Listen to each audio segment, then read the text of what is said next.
Nah, ini contoh, ada satu candle pullback di M15. Ranknya berapa kita ukur. Nah, ranknya berapa ini? Bodinya 50, terus rank candlenya ini berapa? Kita ukur 60 ya kan.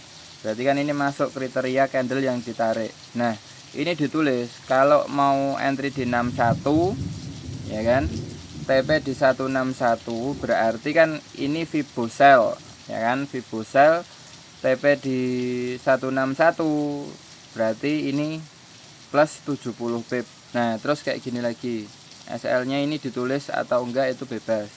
Nah, terus kalau TP di 161 tadi 70 pip, kalau TP di 261 itu 140 pip. Nah, kalau misalkan entry-nya di 23 berarti kan nggak kena ini. Kalau entry-nya di 38 berarti ditulis juga. Nih, ke 161 berapa? Ya.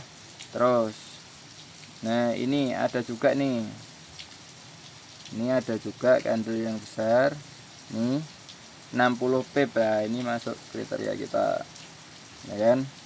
Nah, kita tarik fibonya. Nih, tarik fibonya. Nah, ini kalau kita entry di 161 ya, entry di 161 ini kan begitu terbentuk candlenya ini kan candle kedua langsung naik ke sini. Nah, TP di 161 berapa? 80 pip. Kalau misalkan kita telat entry di sini, SL di sini berapa? Ditulis itu di data. Jadi setiap data itu nanti akan menghasilkan risk and reward dan probabilitas gitu. Ini contoh. Atau mau single candle aja kayak gini. Nah, ini gimana nih? Entry 161 TP di entry 61 TP di 161 itu seperti apa? Kalau entry di 61 TP di 261 itu seperti apa? Nah, yang stop loss ya, kalau misalkan ini kan turun. Kalau stop loss itu di berapa itu ditulis. Nah, jadi ditulis plus atau minus. Kalau kita hit TP berarti kita nulisnya plus. Kalau kita hit SL berarti kita nulisnya minus. Kayak gitulah, itu di data. Ya kan? Nah, ini contoh pembalikan yang tadi ini. Kalau misalkan nggak nyentuh ke 61 berarti kan kita dapat di pembalikannya. Pembalikan dari 161 ke 100. TP-nya berapa? Nih, di 100 berarti ini 20 pip. Nah, ini pun mungkin ranknya kecil. Oh, 30 pip. Nah, itu kan nanti akan kelihatan, oh, candle dengan rank sekian, ya kan? Candle dengan rank sekian itu probabilitasnya seperti apa, kayak gitu. Nah, ini contoh. Nih, ya kan? Atau candle ini, candle yang besar ini kita ukur, ya kan? Nah, kita ukur candle yang besar ini. Nah, kita kan entry di sini di 61, SL-nya di berapa? Di 100 gini. Ya. Di 0. Berarti kan kita SL berapa? 80. Kalau misalkan kalian tentukan entry-nya di 23, SL-nya di 0, berarti berapa? 30 pip kayak gitu. Kalau TP-nya berapa? Kalau mulai entry dari 23 ini tadi. Nah, 23 ini 180 pip. Nah, SL-nya berapa? Itu SL-nya berapa? SL-nya di 30 pip. Nah, ini kan ada candle besar dan kita sudah hit SL. Nah, ini ada candle besar lagi. Masuk enggak kriteria candle yang ditarik Fibo? Tuh, masuk kan? Nah, masuk. Entry di 23 nggak nyampe. Nah, entry di 38 itu rata-rata kena. Makanya saya entry-nya di 61 dan 38, TP-nya di 161 kayak gitu. Nih 120 pip. Artinya kan setup yang tadi ini SL di recovery di setup berikutnya kayak gitu. Kalau sudah backtest itu kita akan tenang. Contoh nih, kita sudah punya datanya, kita akan relax trading itu karena kita sudah backtest banyak sampelnya. Nah, ini contoh nih, entry di 161 dapat nggak? 70 pip. Nah, kalau entry di 61 TP di 100 ini dapat nggak? Tuh 40. Lah, itu di data pembalikannya itu di data, nanti akan ketemu mana yang lebih optimal kayak gitu. Kalau saya kan backtestnya lebih mendetail lagi, ini di hari apa dan ini di sesi apa. Nah ini di sesi apa ini kalau jam segini. Nah itu, ini contoh lagi, ini ada satu candle pullback ya, pullback dari sini ke sini. Nah entry di 61 ke sini berapa, 40. Kalau TP nya di 161 berapa nih. Pokoknya engulfing dan pullback itu candle bakunya saya itu yang sudah saya backtest. Nah ini contoh, ini kan sudah ada candle pullback dan dia nggak koreksi. Nah kita ambil pembalikannya dari 423. Kalau entry di 61 ke 100 berarti kan ini kita SL, entry di 261 kita SL lagi ya kan.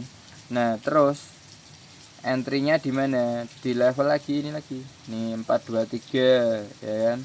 Ke 261 190, kalau ke 161 310 pip. Nah, ketika sudah backtest kita akan tahu kalau kita SL di sini, SL di sini dan di sini, kita akan recovery-nya di mana. Itu kita tahu kalau sudah backtest kayak gitu. Nah, backtest itu ya yang membutuhkan banyak waktu dan perjuangannya itu di backtestnya itu. Kalau rumusnya simple, fibonya itu.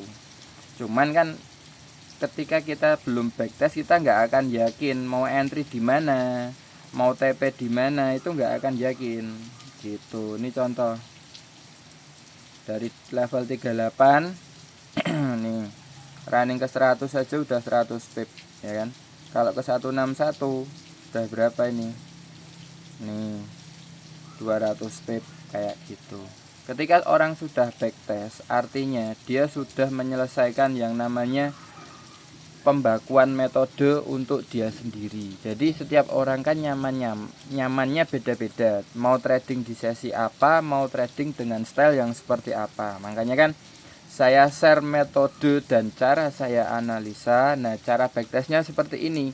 Kalau backtest itu untuk lebih meyakinkan seorang trader dengan metode yang akan dia pakai. Jadi nanti nggak akan gonta-ganti metode dengan data backtest yang ada. Karena apa? Kita sudah punya probabilitas risk and rewardnya, kita sudah punya datanya dari sekian ribu tarikan fibonya kita udah hafal mau TP di mana, mau entry di mana. Kalau muncul candle seperti ini di sesi apa ya kan, di hari apa muncul candle yang dengan ukuran rank yang seperti ini. Nah, itu kan parameter-parameternya kan nanti akan bermunculan gitu. Jadi kalau tidak ketemu candle yang sesuai dengan parameter yang kita buat, kita nggak akan entry dan kita nggak akan masuk market gitu. Karena apa? Kalau nggak muncul parameter A, parameter B, otomatis kan kita nggak usah entry. Lebih baik kita nunggu kalau sudah di backtest. Kalau belum backtest memang bingung mau entry di mana, mau exitnya di mana, itu nanti akan bingung. Nggak setiap candle yang menembus angka psikologi itu kita tarik. Nah, dengan minimal body berapa itu nanti akan tahu kita. Makanya kemarin candle yang menembus angka psikologi itu terjual di $5.000 karena ini, karena ada ukuran bodinya, parameternya itu yang mahal itu sebenarnya parameternya itu nembusnya di jam berapa, ukurannya berapa. Kalau dia tembusnya yang naik di tembus di mana, di 22, di 55, di 88, nanti kan akan tahu toh kita. Nanti akan tahu, oh setiap di 88 candle yang valid ini yang ukurannya sekian pip dengan body sekian pip di jam sekian kayak gitu. Ini contoh candle pullback. Nah, ketika sudah backtest dan jauh backtestnya itu tahu mana yang langsung akan running ke TP. Nah, itu. Jadi kita nggak nunggu di zona entry-nya karena itu pullback. Nih contoh.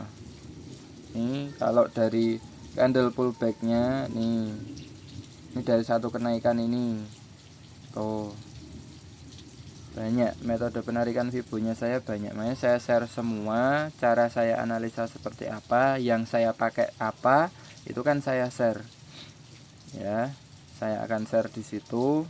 Nah, kalian tinggal nyaman dengan yang mana, itulah yang kalian backtest lebih dalam. Itu kalau belum backtest nanti akan muncul keraguan, aku mau hold sampai TP enggak ya, aku mau hold ke mana, ke atau nunggu di 161 atau nunggu di 423 kayak gitu.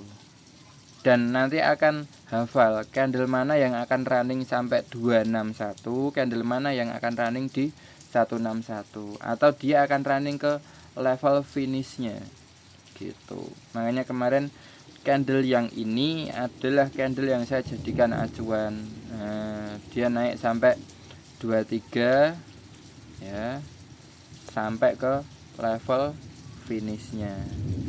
Tuh, level finishnya di mana? Di 423. Inilah yang disebutkan data backtest. Sampel backtest itu, fungsi dari backtest itu seperti itu. Jadi kita tahu akurasi dari analisa kita gitu.